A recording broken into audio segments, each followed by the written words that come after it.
मेरे दिल का ले गए चैन, मेरे दिल का ले गए चैन, तेरे मस्त मस्त दो नैन, ओ तेरे मस्त मस्त दो नैन, मेरे दिल का ले गए चैन, मेरे दिल का ले गए चैन,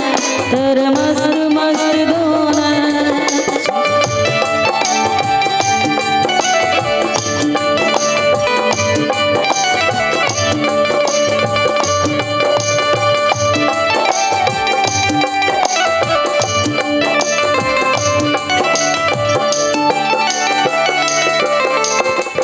हमके मैं खाना के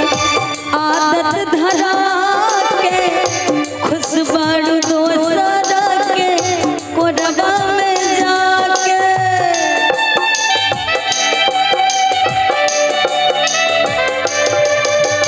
हमके मैं खाना के आदत धरा के, खुशबारू दोसरा के कोरबा में जाके, रोज रोज शराब पी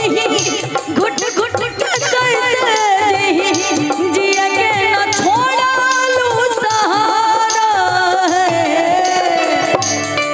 इसीलिए आपके लिए एक लाइन, प्यार हमारा अमर रहेगा, याद करेगा जहां, तू मुमताज है मेरे ख्वाबों की, मैं तेरा साहिबजां, हो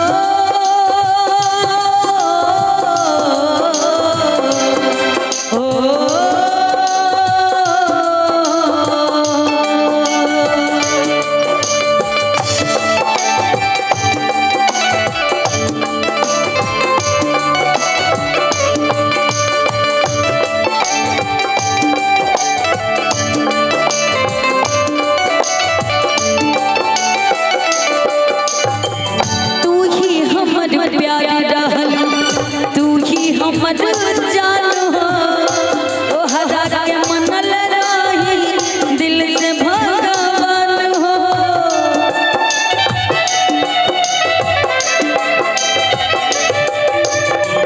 तू ही हमर प्यारी